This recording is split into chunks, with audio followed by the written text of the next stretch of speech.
Oleksandr Skichko and Volodymyr Ostapchuk. They go too far. They sit next to me. And but seriously, we have to be together in the shot. Yeah, this is for me. Hi everyone. Hello. Can you pronounce once again his family name?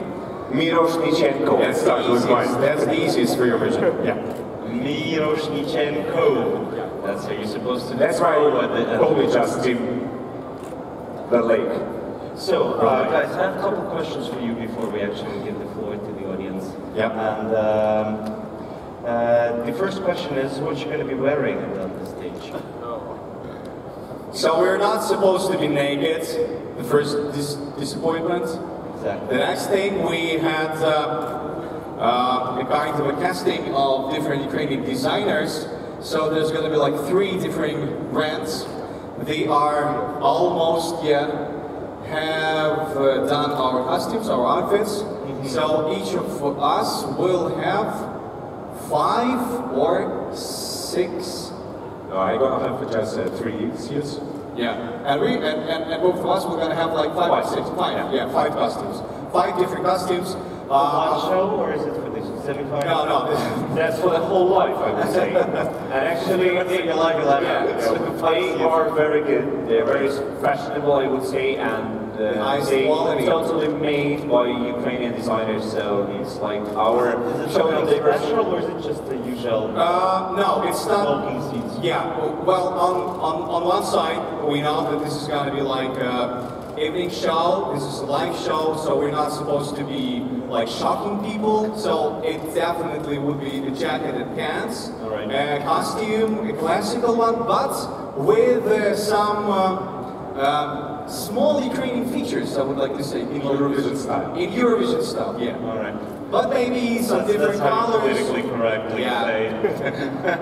Different colors, different kind of materials. So you would love it. Have you already started rehearsing the semi-final and the final? A month ago, really. Okay, so they already let you. No, I think even more, because we had first meeting with the script writers 2 months ago. They came here to Ukraine. We showed just how it works here in Ukraine. We showed some interesting facts for them to understand our humor and to understand some features of Ukrainian style. And after that, we made some brainstorming. And I think we had been rehearsing semi-final, semi-final 2, and grand final, and all of this. So this is how it goes. First, we had brainstorming. Then there's going to be some drafts of the script. After that, we are sitting, and there's going to the so-called table reading goes. So we are reading, we are timing all we were doing, because we need some limiting of the time. For example, if we have like 30 seconds and the text as a whole is like for 45 seconds, we need to delete something. We do this twice or three times, and after that, the final version of the script comes, and we work, and we always learn it by heart. The last version of the script. Oh, you're gonna go on serious. And actually, he's pretending to say something that important to anyone else. And actually, for the first semi-final, we have now draft number 15. All right. So 15 So changes. for you guys to understand, Volodymyr and Oleksandr are going to host the main stage, and Timur is going to do the green room. He's gonna do the green room. He's going to do the green. He's supposed to do the Russian accent, right? No, Ukrainian. All right, Great. Don't mess so we surely have lots of questions from the audience. So you guys do the questions. I'll do the live feed. So we start with Alistair. That's the most intelligent gentleman from Australia. Hi guys, Timur, welcome back to Eurovision. As green room host, my question is, how are you inspired by the previous great green room hosts, such as Conchita Wurst? And I see you have the beard already, that's a good start. Thank you very much for your question. That's a good one. I don't want to be a copy of someone, for sure. I'm in Eurovision in Ukraine for 12 years, so I know a lot about these contests, about this year's contestants. So it will be different definitely, it will be different. And I don't want to ask just about emotions, just about feelings. I will ask something which I found on the internet or in private conversation with all the participants. So it will be interesting, really. And I would also add, because Timur is a shy person, that he is Eurogenius, as we call him, because he knows everything about Eurovision. This is the only person, yeah, he's the only person on the planet who used to be the host twice, of Junior Eurovision. Now he's the only person in the world who's been hosting the normal Eurovision and then elderly Eurovision, in the future. Yeah, so basically he's having Eurovision for breakfast.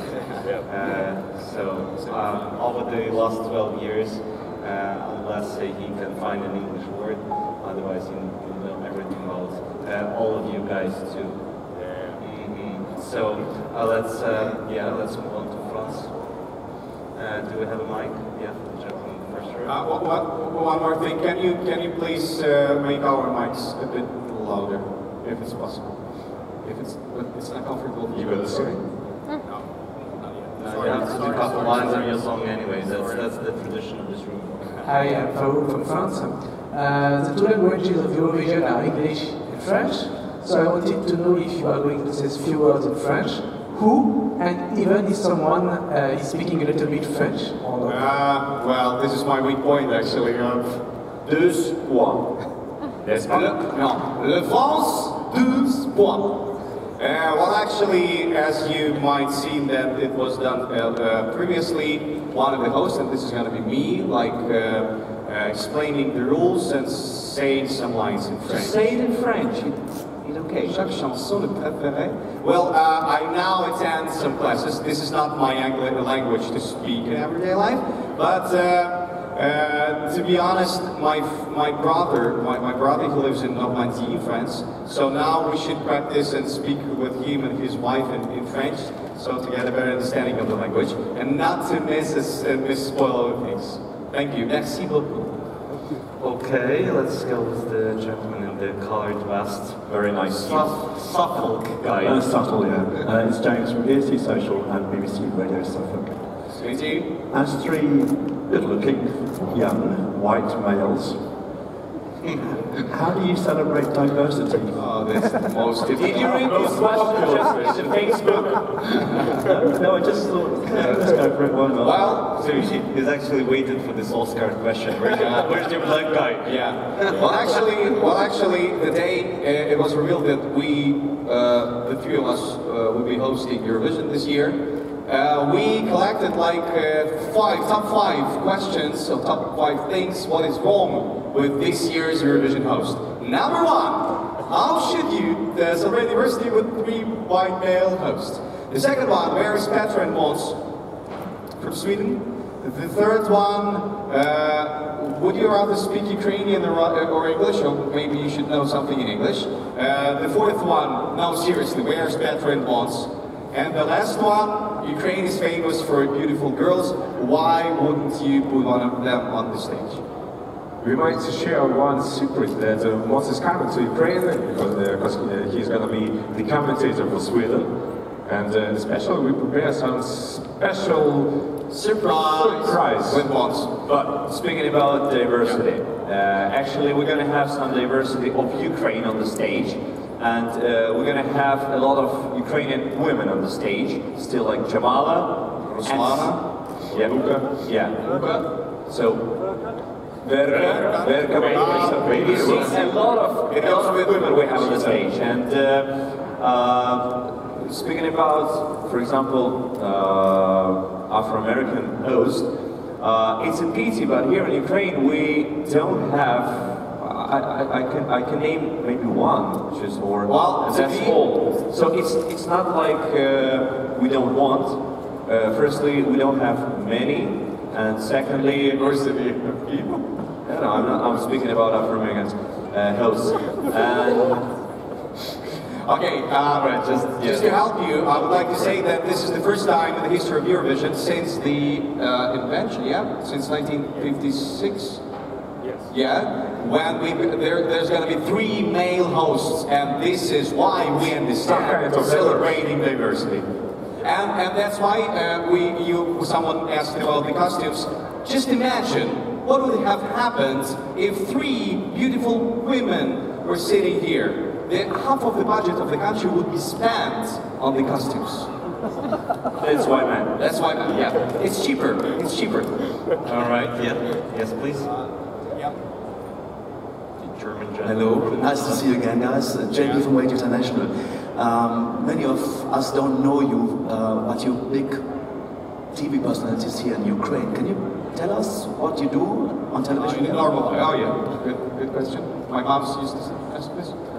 Okay, let's start with me. Well, my name is Volodymyr, it's a contracted form of Volodymyr. So I have like 5 or 6 years of experience of working in front of the camera. I've been hosting the most popular radio breakfast show here live, and for the last year and a half I've been hosting the most popular breakfast show on Ukrainian television.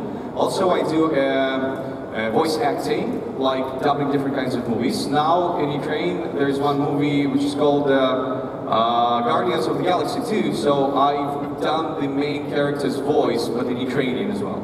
So I work as an announcer, and I think that's it, yeah. 5 or 6 years working here in Ukraine. Thank you. I'm Oleksandr Skichko, and I'm 25 years old. I also work on Ukrainian television. Do you want to add something? Yeah, you don't want? And I also have like entertaining show on the channel Ukraine, so we got used to work on the same channel. Colleagues on the same channel. I have been working on a morning show. It was live for 2 years. I also am a radio host, and I also do some parody on different Ukrainian politicians and Ukrainian singers. It's not just Ukrainian. Not just Ukrainian. You used to do that impression of a very famous American president. That's why you don't have a visa in this country. Yes, that's true. Yeah. I still want to have it. Yeah, and my name is Miroshnychenko, and I'm the only person on this stage who works for the broadcast channel BBC for 12 years, and I've told you earlier that all these 12 years I'm involved in Eurovision. Yep. Thank you. Okay. Yeah. Let's. I'm sorry. Michael from Ukraine. Actually, I have a question for Timur. After this Eurovision, you seems to be the one and only person who will become a part of the World Guinness list as the host of the junior, adult, and the Eurovision as a commentator for the country. So, after this year's Eurovision, are you gonna continue like doing some stuff with the Eurovision? And if no, who would you like to see as member of your vacant place? I hope you will do this work. Definitely, I hope. But I think it depends on this year's contest, so we'll see. And let's talk about it on 14th of May. Okay, the gentleman in the back. Hi, I'm Simon from Poland, reading newsletter. Ukraine is also specific because...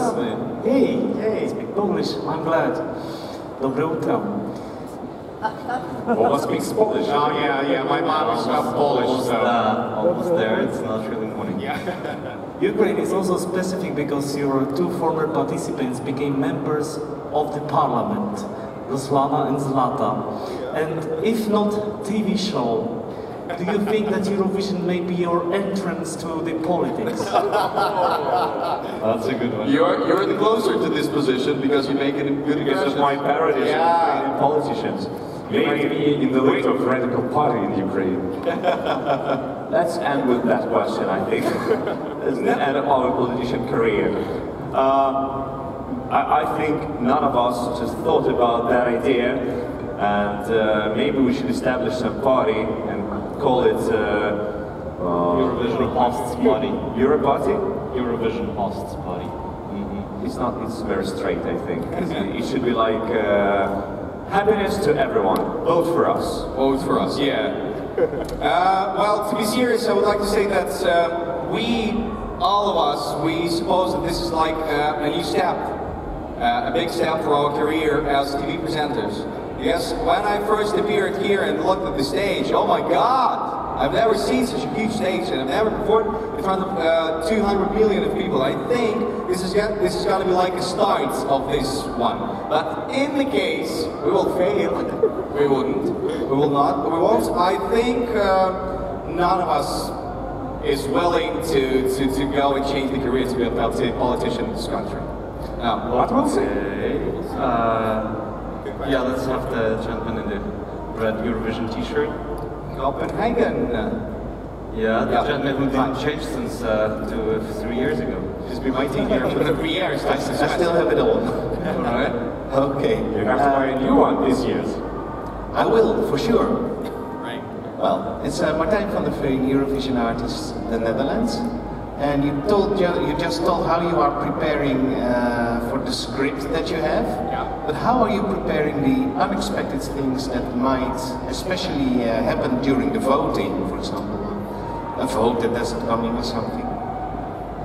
I think we have approximately about 10 backups for all the situations which might happen. But also we need to improvise because it's live and we can't guess what is going to happen in. So we can do that. Yeah, our show producers, Stuart Barlow, used to say that what can go wrong on a live show? Nothing, because this is a live show. So you're expected that something can or possibly might go wrong. But in this case, we've got lots of backups. We've been rehearsing if something happens with the votings, it will not. But if there's a slight possibility, and there are some rules because of this. For example, if we lost the line with some country, we know what to do, for example. Or if we have a draw, for example, we also know what to do because there are rules. Backup. If something goes wrong, just ask Oleksandr. Yeah, that's the main one. Yeah. Ask in any difficult situation, just consult Oleksandr. You don't know what to say? Ask Oleksandr. I don't know if we can reveal this information, but if something happens, if possibly, this is a very small possibility, happened with the venue and the electricity don't know what to say. No. Yeah. So if there's no electricity here. We've got, even in this case, we've got a backup. What should we do in this case? Everything is strictly ordered in a list. Isn't that if you don't have electricity, you don't have the feed, you don't have the lights, you don't have the stage? Yeah, even in this case, know what to do. Okay, You know what to do in the darkness. Yeah. Okay. I guess celebrate diversity, my friends. Celebrate diversity. Good that you have each other, guys. So let's take the last question because we actually run out of time. But Lester, would you want to summarize? Hi guys, my question is for Alexander. You created a reality TV show, I hope I translate this correctly, Macho Men Don't Cry. Can you tell us a little about it, and who's the most macho person at this year's contest? Okay, so that was, I think, 4 years ago or something like that when I worked for a new channel in Ukraine, and it was a reality show. Thank you, busy. We had two guys who were fighting for the date with a star, and they made some surprises, they overcome some of their fees, something like that. So the main macho of that show, of course, was the producer. As the main macho is the producer. You know how Stuart Barlow called us. If you're talking about the original main macho, is Mr. Oleksandr. Alright, so I guess we're done with questions. For now, I'll invite you guys for the pictures. Thank you all. Thank you very much for the questions. Thank you. And in a couple of minutes time, we'll start.